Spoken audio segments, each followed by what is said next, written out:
And we are back, Kyle Edwards. Yes, you heard it here.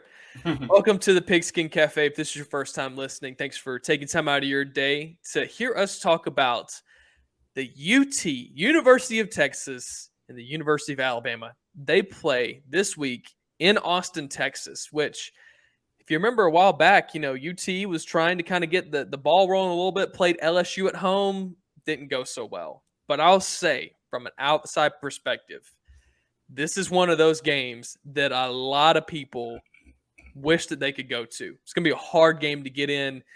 We're seeing if UT has the coach in order to take down the number one team in the nation. We actually think that this is such a big topic, such a game that everyone wants to hear about. It's worth its own episode. So that's all we're talking about. If you're ready to sit back and listen to us break down this game, pick the scores at the end, talk about the spread, talk about what are we going to highlight? What's going to be the difference in this game? We're going to talk all about that in this episode. And to get us right started off of that, Graham, I actually want to go to you. Just some initial thoughts on this game. What do you kind of feel? Just to kind of almost it's game week. How do you feel? What are you thinking about this game? Yeah, I think this is such an exciting game. It's more exciting than, last week of Ohio State Notre Dame for the fact that we're going to see Alabama and Texas play almost every year in the coming years. And I think you look at two, powerhouse programs and, such rich history in football, such, good fan bases in the University of Texas, which, part of what they're giving up, I believe, to come to the SEC is their own television network. But and then Alabama, which has such a rich history in football, with lots of national championships, and this is a replay of national championship of years past of Nick Saban's first and of the end of Texas's kind of era of winning, and it's kind of been downhill ever since then. But lots of hype behind this Texas team. You got Quinn Ewers, who was the top prospect, you know, coming out of high school 2 years ago, goes to Ohio State. Could be for many reasons, could be not. Then transfers home to UT, and they take on Louisiana Monroe at home this past week, and they look pretty good. Texas came out, they did what they needed to do. They took care of business against a very inferior opponent. Alabama does the same thing against Utah State, and I think the quote of the week for week one was Blake Anderson saying that Alabama was the best football team he'd ever seen. And I think that's going to speak to this matchup of two powerhouse programs. It's going to be fun to watch. Bryce Young, the reigning Heisman Trophy winner. Defending. Yeah, the reigning defending Heisman Trophy winner, going against his former offensive coordinator his freshman year in Steve Sarkisian. Hampton, I know you got lots of insight in on this one. Give us a little bit of breakdown on Alabama's performance against Utah State, and tell us how that translates to Texas. Well, I don't want to overreact to a game against an inferior opponent like Utah State, but I will. No, I'm just kidding. I do think there are some things that we can take away from that game that can translate to this upcoming matchup versus Texas. Number one, Utah State came in last year, and I think they were the 20th ranked offense in college football. They returned most of that to this year's 2022 team, and Alabama completely shut them down. They held them to 57 passing yards, I believe, with 23 of those coming on the first play of the game, on a pass from Terrion Arnold up the sideline where Terrion had very good position. The guy just made a good play. They didn't rush the ball effectively. They got shut out. And I think it speaks to what we all kind of thought coming into the year, that Alabama's defense is going to be elite this year. Not only because they got talent, but they got experience mixed in with that talent. I mean, Will Anderson was a menace. Dallas Turner, same thing. Cruz Braswell got in there. On the defensive line, I thought Justin Eboigbe played his best game in an Alabama uniform. Thought he was very disruptive, used his hands very effectively. DJ Dale, Chase's boy, did pretty well. Jaheim Otis, Byron Young, they all played well, made plays. Thought the linebackers were really good. I was very impressed with the secondary as well. There's a little bit of a competition there between Arnold, Kool-Aid, Jackson, and Ricks, and I thought they all played very effective, with maybe Eli Ricks being the standout. I thought in coverage he was locked down step for step with every receiver. Thought he played well. Thought the offensive line looked good. Obviously, it can be improved upon. I thought they really looked good when Emil Ekiyor was in the game, number 55. They were a little more shaky when they had Kendall Randolph at right guard and Javion Cohen at left guard. Receivers were really, really impressive. Trayshawn Holden had him a nice game. Jermaine Burton had more catches and yards than he had at any point last year at Georgia, which is hilarious to me. Shout out Kayshon Boutte. You should have come to Bama. Kayshon Booty. Shout out Greg McElroy and Joe Tess. I thought Kobe Prentice, the freshman, who we had been hearing a lot about, I thought he looked really good. I was really impressed with him. Caught the ball, showed a little elusiveness, showed some electric playmaking ability. Same goes for the running backs. Jahmyr Gibbs had him a big run. And I don't even think – here's what's scary for Texas and the rest of college football. Alabama didn't even show a glimpse of what they could do with him. I mean, I think he caught maybe one pass out of the backfield. Expect that to be a big theme going forward into the rest of the year. Bryce Young, what can I say? Bryce Young looked great. Looked very in control. Missed a few passes that he usually should make, but I think a big takeaway that we should, kind of put away in our back pocket for this weekend and for the rest of the year, he used his legs a lot more than he did at any point last year, in my opinion. And I think that added dimension is going to make Alabama's offense even more difficult to defend and adds another, element to their attack. So I think Alabama is very well positioned in this game to go into Austin and get a win. But Chase, I'm going to kind of toss it to you, and I want to hear a little bit of the Texas perspective as you watched their game this past weekend, and maybe you can provide the listeners with a little bit of insight on the Longhorns. I mean, thanks for doing that. I got a chance to watch with some UT fans. Kind of got to hear their perspective of what were they excited about. Who were some of the players that they were looking forward to? Kind of like how we'd heard Kobe Prentice. Like we hear that name. How does that actually transfer to how many snaps? Is he starting? That kind of conversation. I think they were really excited about Ewers, but at the same time, I think they were trying to not get their hopes up too high. Mm-hmm. And I feel like that's kind of the overarching theme of just this kind of the offensive side of the ball is Bijan Robinson is a dog. He is a great football player. Worthy, that plays wide receiver, he's going to be a dog, but it's like, who's going to be playing quarterback? We know who we've got it picked, but how is this actually going to play out? Did he actually win the job? If both quarterbacks were equal, do you give Ewers the nudge because he's got a little more potential? Just kind of how did that all shake down? How did that happen? I'll put a pin in that and just want to say, I'll come back to that, but I want to say that I was impressed by their defense. More so and I mentioned this last pod of just them being able to fly around, see the ball, get ball. They did a good job tackling, which it being the first week of the season, that's one of those things that's like, hey guys, we've been tackling each other. We've been, we've had shells on. We've not been taking people to the ground. How does stuff like that translate? I thought their defense showed me a lot. This is where, as an Alabama fan, I'm still a little bit nervous about. It's like you said, when Ekiyor, when he's on offensive line, it looked a little bit more settled, a little bit more, everybody's doing their job. But this is the offensive line. This is their game to prove we've gotten better. Utah State didn't show me that much. There was times that there was some miscommunications.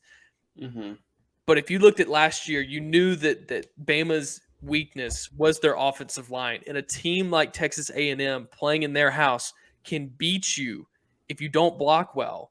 You can have the best quarterback in the nation, the reigning defending. There we go. Disputed. Yeah, Heisman Trophy winner. But that's going to be the key to this game. If Alabama has really taken the step with the offensive line, which we hope that they've made, if they've really taken that step, because I think that it will only take a defense like Texas that comes in with a, hey, here's their weakness on the offensive line. Here's the player's number. We're going to attack through that gap every single play.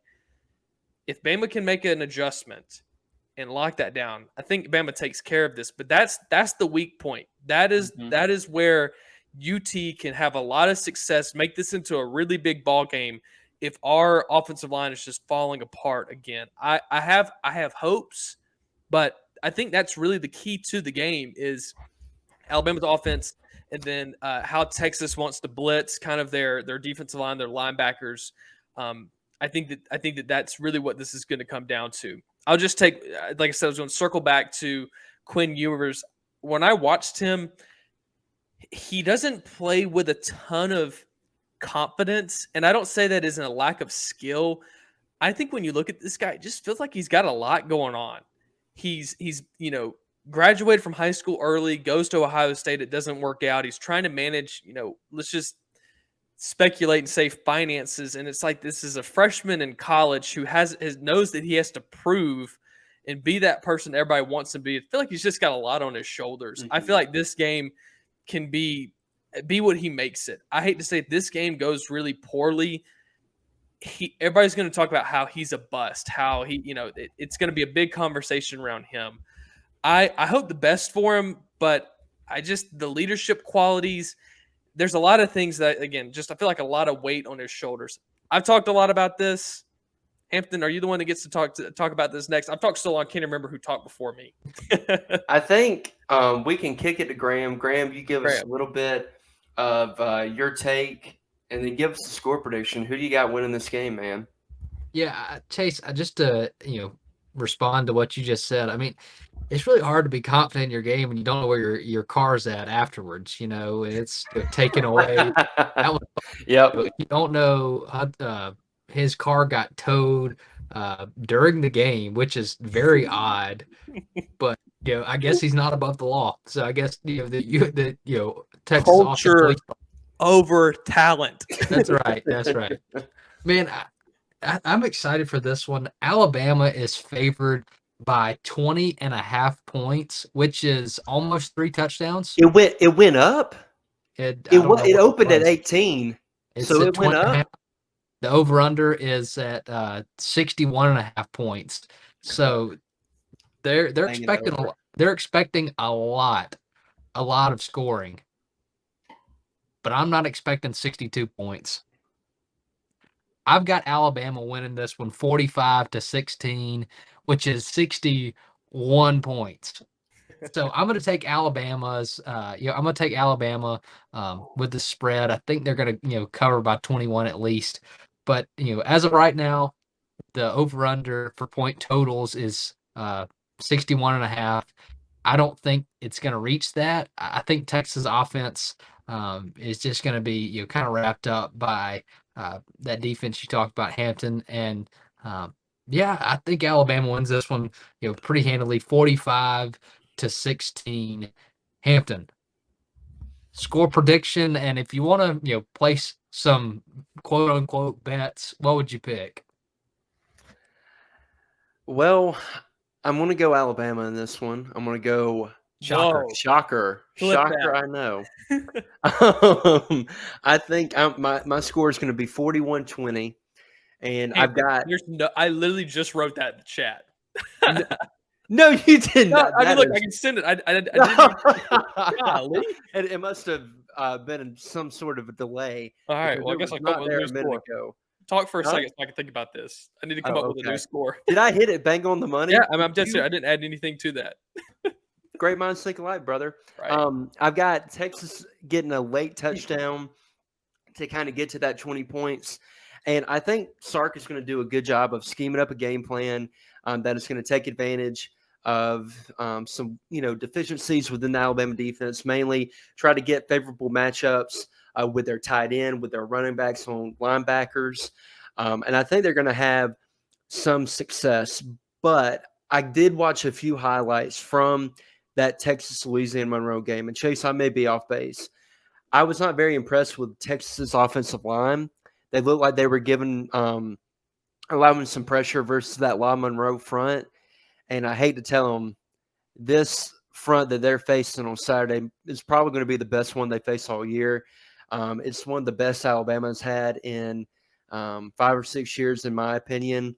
And I think they're going to control the game. I think Bryce Young is going to have a field day, honestly, on this Texas defense. And I think Gus Johnson is going to have a multiple moments calling Bryce Young and watching him make magic out there on the field. So I've got Alabama 41-20. And when Sarkisian comes out and says culture sometimes wins games over talent, that's a blinking red light for me that he knows it's not going to be pretty at 11 o'clock in Austin. Chase, give me your new score prediction since I apparently took yours. Man, that was honestly insane. I was like going through the math too. I was like, all right, some field goals, like that whole thing. Great pick. I guess what I'll do is maybe say, hey, I don't have much confidence in this this Texas offense when it's coming against, like you said, one of Alabama's best defenses that we've had in a while. I'm going to say 13-45. I think that this is one of those games. It's not a grudge match, but every time you get the chance to play in the state of Texas, there's way too many recruits that are going to be on UT's sideline. They're going to be watching this game for you to go out there and put on a poor performance, or one that would make you want to choose UT over Bama if you were 50-50. Not the recruiting, plays much into this, but I think that Bama takes this on as a challenge. UT fans, or some of those fans that it doesn't matter how bad they are, they still feel like they have a chance with no other reason except for their UT. That's their reasoning behind why they feel like they should earn 13, 20, whatever points you want to give them, just because they're UT. So I'm gonna say 13-45. I got 1 touchdown, 2 field goals out of them. But yeah, I think the only person who shines, I think Bijan Robinson. I think he still shines. What you got, Hampton? I like it. Get the final 2 word. final notes. As you like to say, let's put a bow on it with 2 final notes. Alabama all-time versus Texas is 1-7. So that is something to watch. I'm not putting too much stock into that because the one win came when Alabama beat Texas in Pasadena in 2009 and single-handedly ruined their program and Mac Brown's career to that point. And the other note that I'm very interested to see, Alabama did not play well on the road at all last year.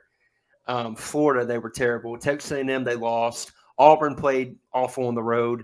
And then they played pretty well against Mississippi State. But 3 out of the 4 games they were on the road did not play well, did not handle the environment. Very curious to see, with another year of experience with Bryce Young, Darian Dalcourt at center, how they manage that on the road. And those are my final notes, and I'll kick it back to you to take us out of here, man.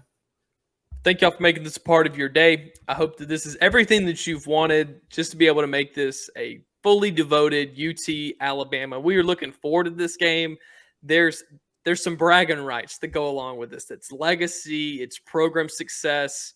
If it doesn't end up being a good competitive game, there's going to be one side that's going to be pretty frustrated with the direction of their program. And that's just how high the standard and the expectations are for both of these teams.